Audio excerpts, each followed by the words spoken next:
I was born in Stagira, a small town that smelled of salt wind and pine resin, perched on the coast of Chalcidice, where the Greek world begins to shade into something else, into Macedon, into the north, into what my countrymen in Athens would later call barbarism. The year, as reckoning goes, was the first of the 99th Olympiad. My mother Phaestis came from Chalcis, across the water in Euboea, and carried with her the Ionian refinement of that older world. My father Nicomachean was physician to King Amyntas of Macedon, and through him I was born into two inheritances, the blood of the Asclepiads, who traced our healing art back through generations to the god Asclepius himself, and the friendship of kings. But it was not the royal court at Pella that made me who I became.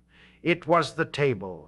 I mean the wooden table in my father's workroom, stained dark from years of use, where he would lay open the bodies of animals and teach me to see. I was very young, 5, perhaps 6, when he first let me stand beside him as he cut into a hare. I remember the smell, iron and herbs and something deeper, something private, the interior scent of a creature that moments before had been alive. My father's hands were steady and unhurried. He did not simply cut, he revealed. He would part the flesh and say, "Here, the liver, see its color, and here, the heart, which is the first organ to form and the last to cease." He named each thing. He showed me how the organs sat in relation to one another, how the veins branched like rivers finding the sea. This was my first education, and I believe now it was the most important one. Long before I heard the word philosophy, long before I knew there were men in Athens who debated whether the world was made of water or fire or infinite atoms, I already understood something that many of those men never learned, that you must look before you think, that the particular thing before you, this liver, this membrane, this pattern of vessels, has something to tell you, if you are patient and attentive enough to listen. My father taught me to classify. Every symptom had a name, every illness a category, every organ a function. The Asclepiad tradition was not mysticism, it was method, father to son. For generations we had passed down not only the healer's craft, but the healer's discipline. Observe carefully, record honestly, compare one case to another, and let the pattern emerge from the evidence rather than imposing your expectation upon it. This was in my bones before it was in my mind. I visited Pella several times as a boy, the Macedonian capital, where Amyntas held court. I remember being struck by the strangeness of power, how a single man's mood could change the atmosphere of an entire hall, how courtiers arranged themselves around the king as iron filings arrange around a lodestone. It fascinated me even then, the way human communities organize themselves, the way authority flows like heat from its source. But I was a physician's son, and I watched from the margins. Then the world broke. My mother died first, or perhaps it was my father. The order has blurred with time as grief compresses events into a single wound. I know that by the time I was 10, I had neither parent. Nicomachean, whose hands had opened so many bodies with such confidence, whose voice had named every hidden structure of the living world, he was gone. And I stood before the same question. His dissections had always raised, but never answered. When he cut open that hair and showed me its heart, he showed me this instrument of life. But the life itself, where had it gone? What was it that had departed? The organs remained. The form of the animal persisted, at least for a time. Yet something essential had vanished, something that no knife could find, because it was not a part among parts, but the very principle that made the parts a whole. What makes a thing what it truly is? What is the difference between a living hand and a dead one, between a father and a body? I did not have words for this question then. I had only the ache of it. My guardian became Proxenus of Ateneus, a kind and decent man who had married into my family and who raised me with genuine care. I honored him all my life. I later adopted his son Nicanor as my own, and loved him. But Proxenus could not answer what my father's death had asked me. That question, what is the sea-being of a thing, its essence, its substance, I carried with me out of Stagira like a coal wrapped in leaves, still burning. Everything I later built, every system, every inquiry, began there, at a wooden table, in the smell of iron and herbs, in a small town at the edge of the Greek world, in the hands of a man who could name every part of the body, but could not keep his own life from leaving it. I was 17 when Proxenus put me on a ship bound for Athens. He had done his duty, raised me, educated me, kept my inheritance intact, and now he was sending me to the place where, as every Greek of cultivation believed, the life of the mind reached its highest expression. I remember standing at the rail as Stagira shrank behind me, feeling not sadness but a kind of terrible hunger, as if my entire body were an open mouth.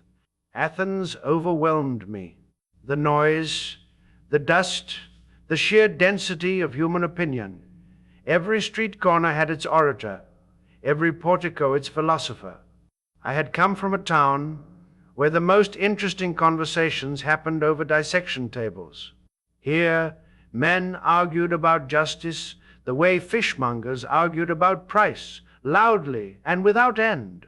I made my way to the academy, in the grove, sacred to the hero Academos, about a mile northwest of the city walls.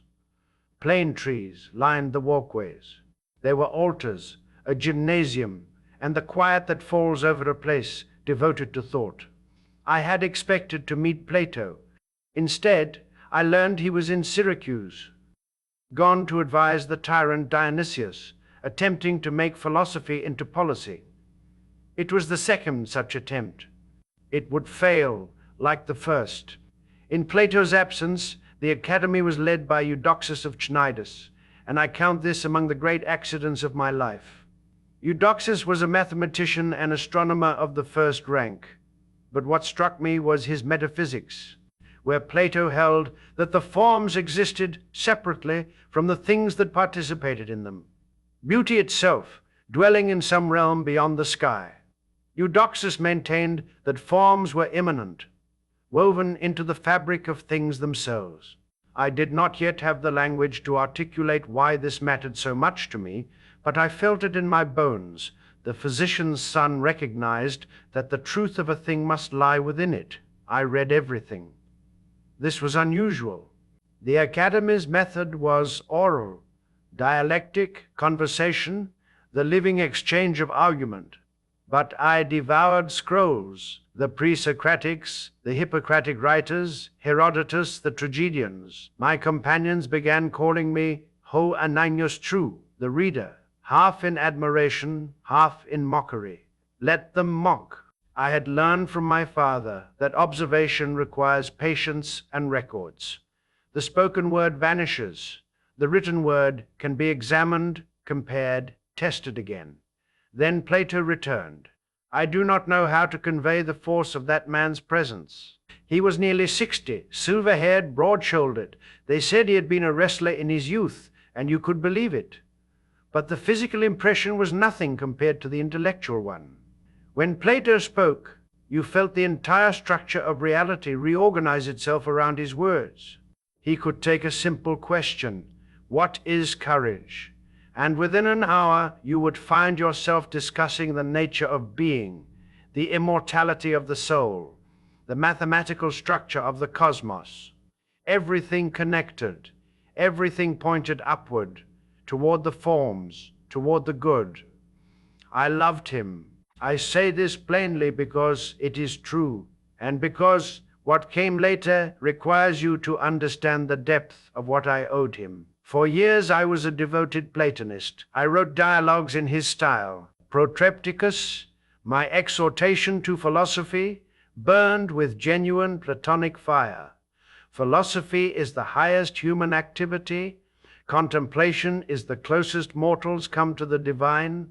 The unexamined life is not worth living. I believed every word. And yet, even as I wrote, I would glance up from my tablet and see the olive tree outside the window. That particular olive tree, with its gnarled trunk and silver leaves catching the late afternoon light, and something in me would ask, where, in Plato's system, does this tree live? The form of tree, yes, I grasp it, but the form does not have these knots, this specific pattern of bark, these roots gripping this particular piece of Attic soil. Plato had doubled the world and called it an explanation. But had he explained anything? I began to voice these doubts, tentatively at first, then with increasing force. In my lectures, I challenged conventional thinking about rhetoric, for I had begun teaching rhetoric myself, partly in response to Isocrates and his rival school. I was already developing what would become the X topics, my first systematic work on dialectical method, on how to argue properly from accepted premises. Logic, I was discovering, was not merely a tool, it was the skeleton of thought itself.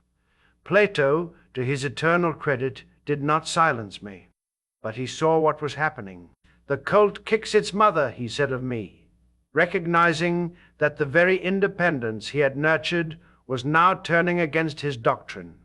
He also called me the mind of the school, and I believe both names were spoken with the same complicated affection.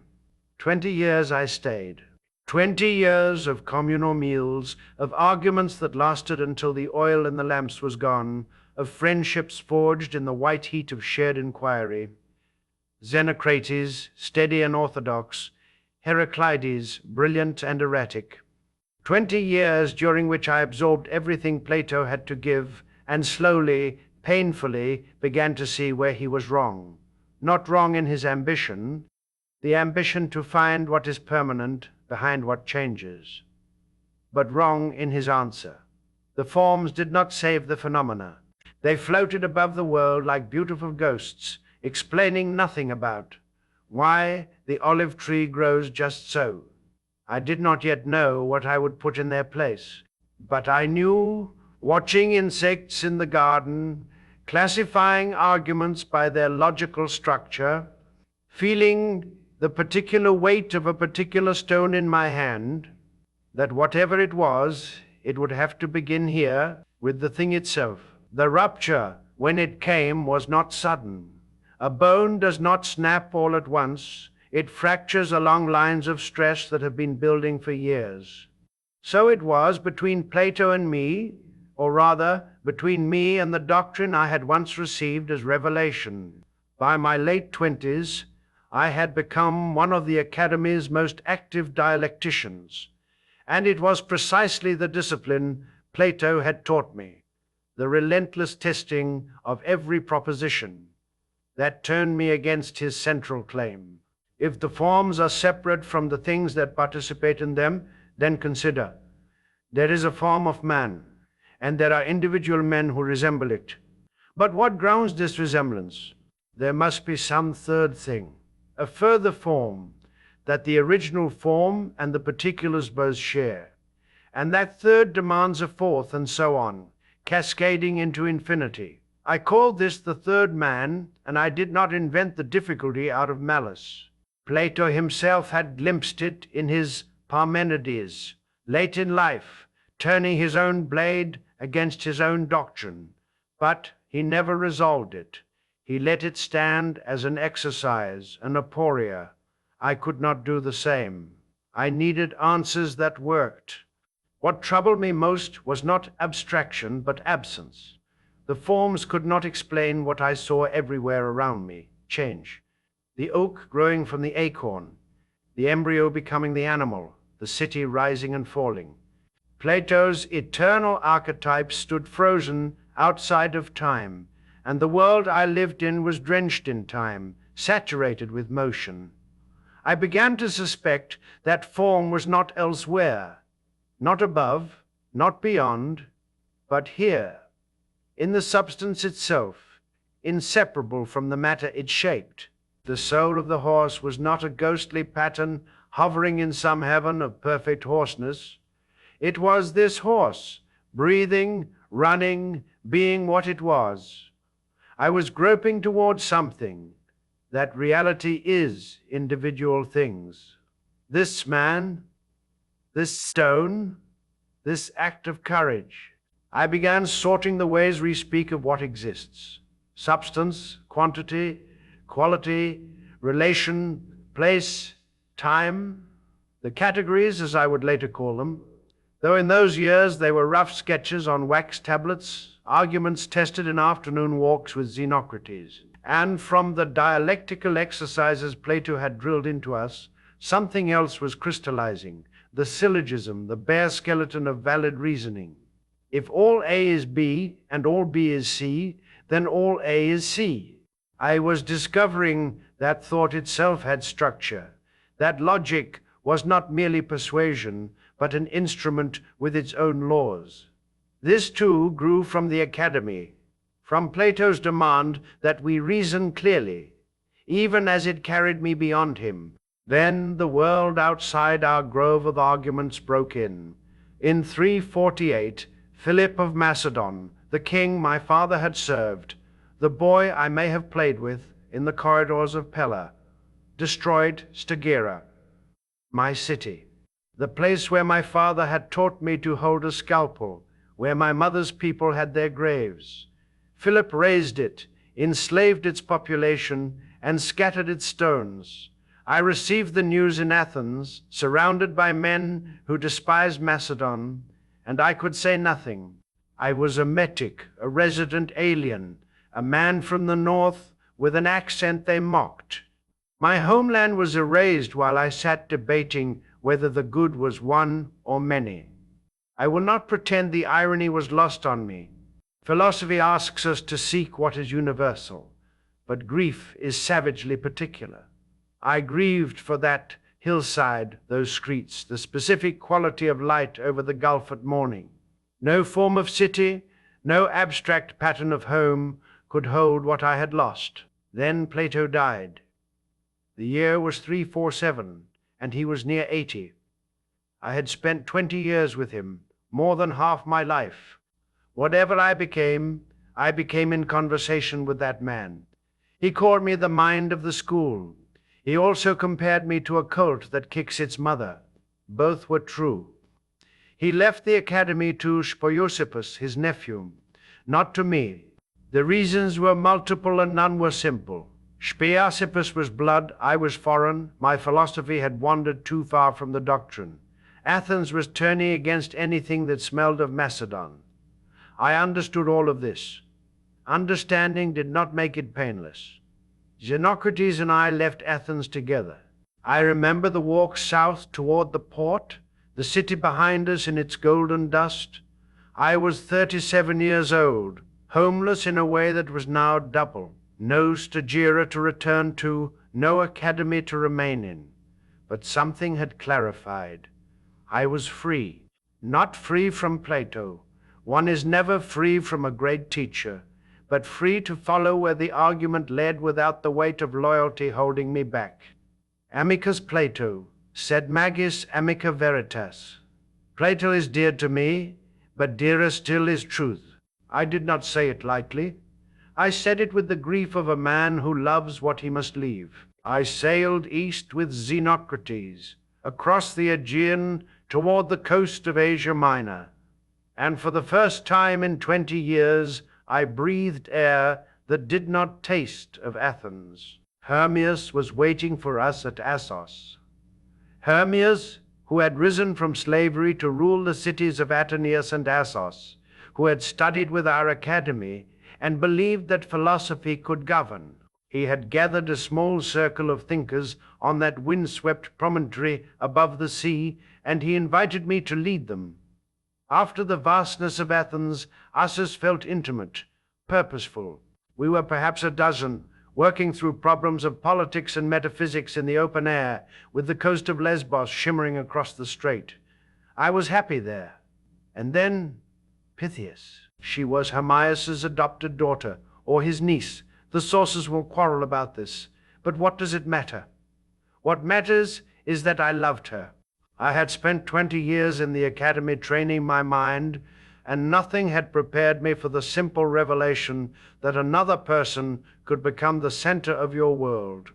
We married around 345, and when our daughter was born, we named her Pythias too.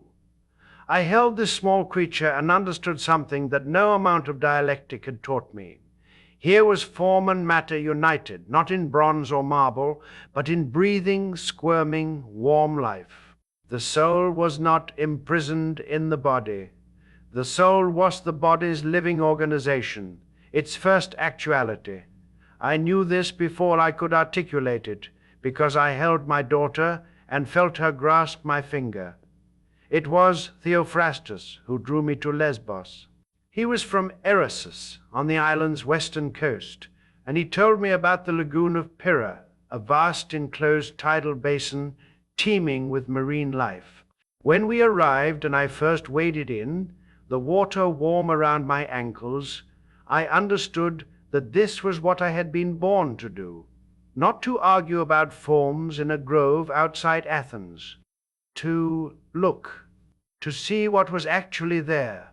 I spent nearly 2 years in and around that lagoon, and they were the richest years of my life.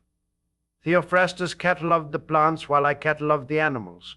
Over 500 species observed, compared, dissected. I opened cuttlefish and marveled at the ink sac, the beak, the elegant arrangement of tentacles. I watched dolphins surface to breathe and understood these were not fish. They were warm-blooded. They suckled their young. They had lungs. The fishermen knew this already, of course, but they had not asked why. I cut open a male octopus and found the specialized reproductive arm, the hectocotylus, and traced what it was force. Every part served a purpose.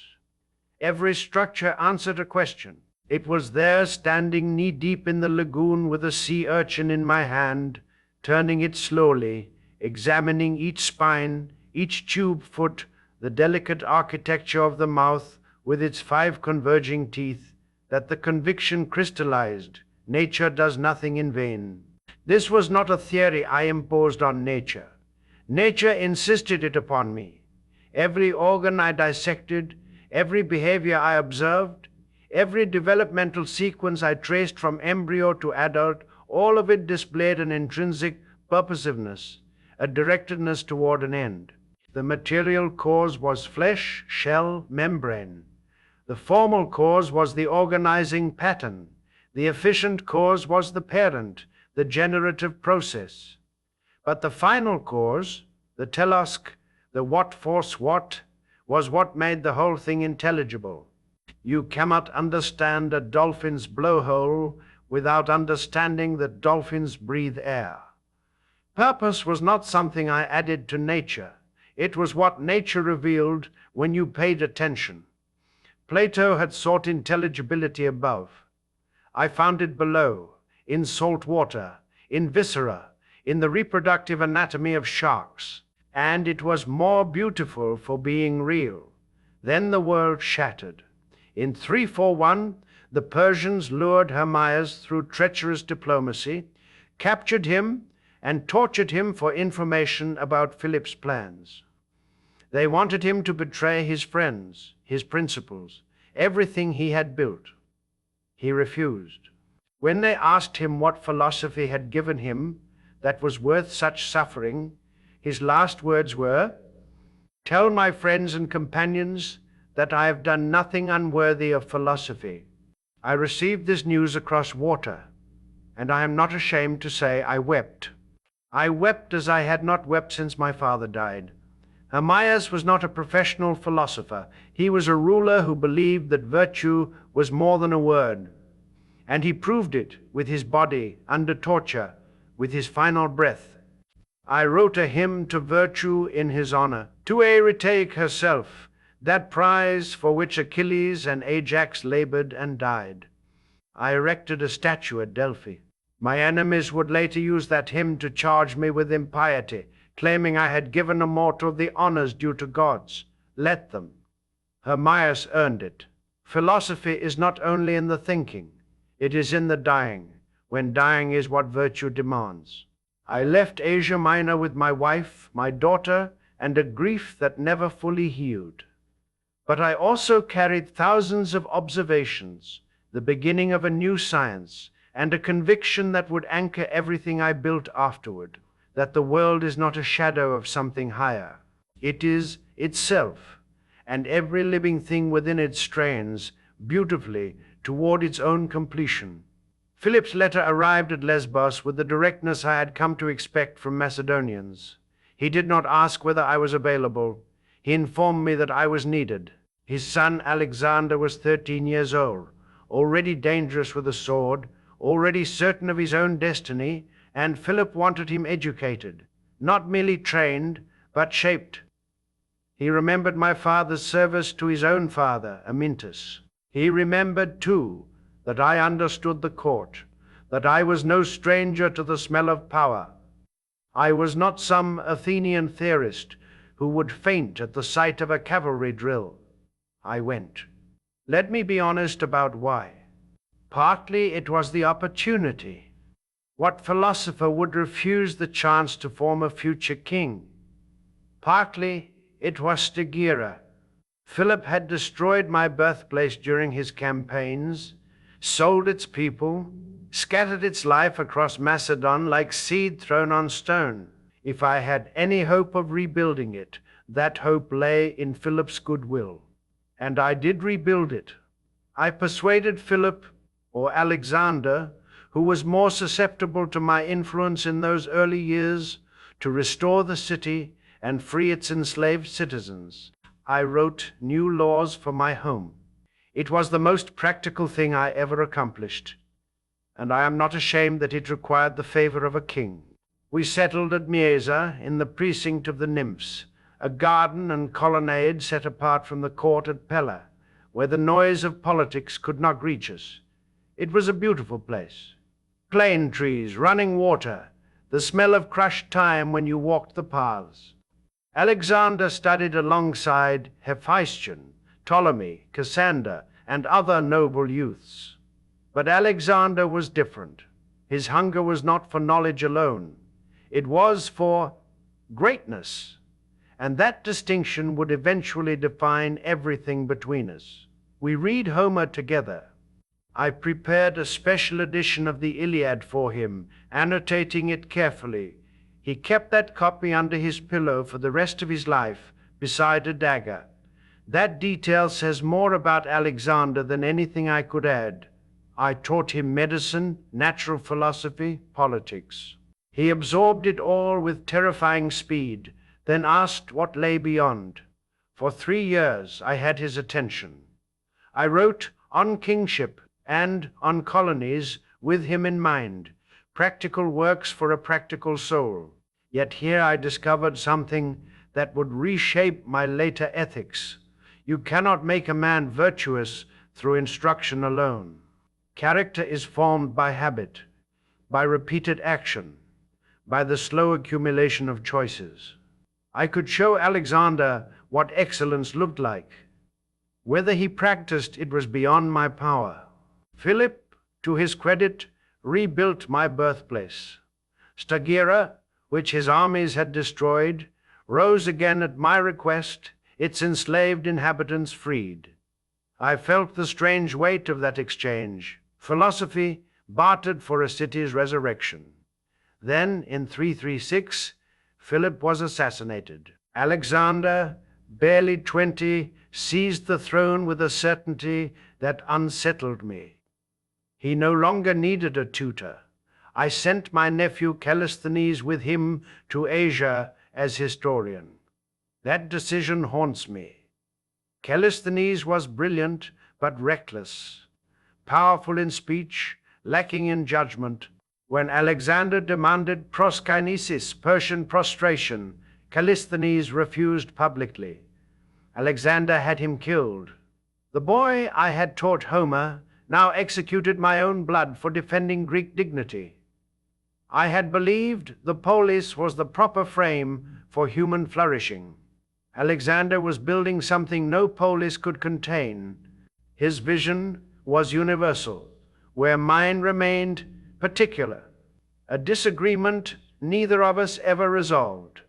In 335, I returned to Athens. I carried with me an education of my own. I had seen power from the inside, understood how tyrannies seduce even noble natures, and learned that philosophy and empire make uneasy companions. Athens received me differently this time. Macedonian garrisons held the surrounding territory, and I was no longer a foreign student, but a man with powerful connections. I founded my school in a grove sacred to Apollo Lyceus, east of the city walls, the Lyceum. We had a covered walkway, the Kaparipatos, where I lectured while walking, because I had always thought better on my feet. They called us peripatetics. I accepted the name gladly. I built something Plato never attempted, a research institution. We gathered a library, maps, specimens of animals I had studied for decades. My students collected the constitutions of 158 city-states because I refused to theorize about politics without evidence. Mornings I taught advanced students logic, metaphysics, the soul. Afternoons I opened the doors wider, lecturing publicly on rhetoric and ethics. Knowledge, I believed, existed in degrees of readiness. Those 12 years were the harvest of everything I had lived. The East physics, the East metaphysics, the East Nicomachean ethics, the East politics, the works on logic, on poetry, on the soul, all reached their final form. I understood at last that to explain anything fully required 4 causes: what it is made of, what it essentially is, what brought it into being, and what it is force. I saw that every natural being is matter and form woven together, inseparable in life, distinguishable only in thought.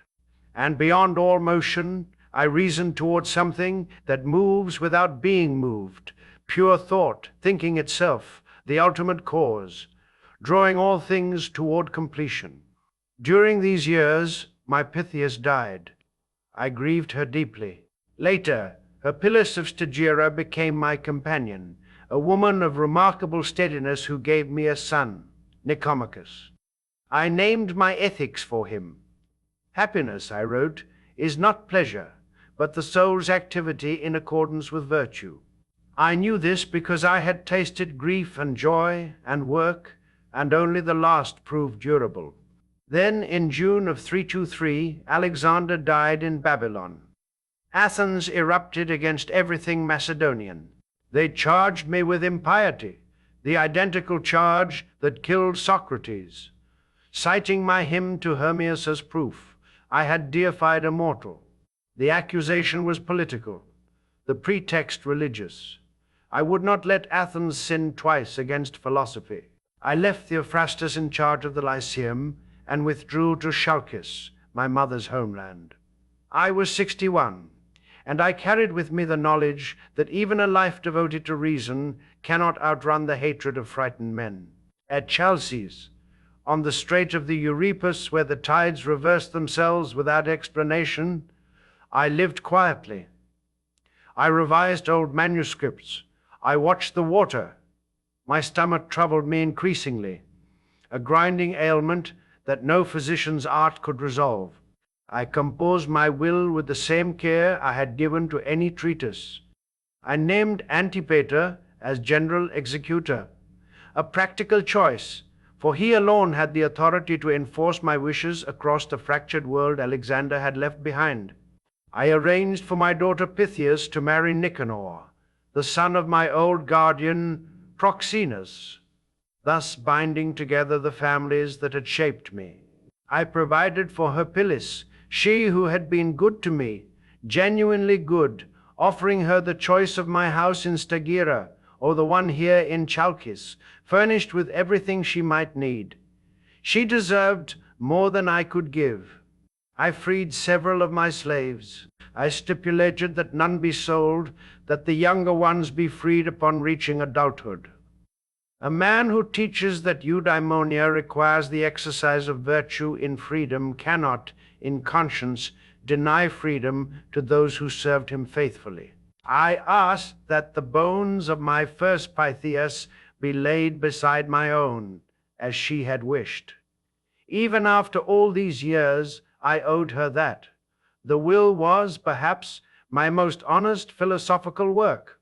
Not syllogisms, but obligations. Not categories, but care. I died in the autumn of 322, 62 years old. Demosthenes, who had fought everything I represented, died that same year, as though Athens required both its voices silenced at once. I had wanted to understand the world, not to transcend it as Plato dreamed, but to see it truly. Every bone, every species, every act of courage, every cause.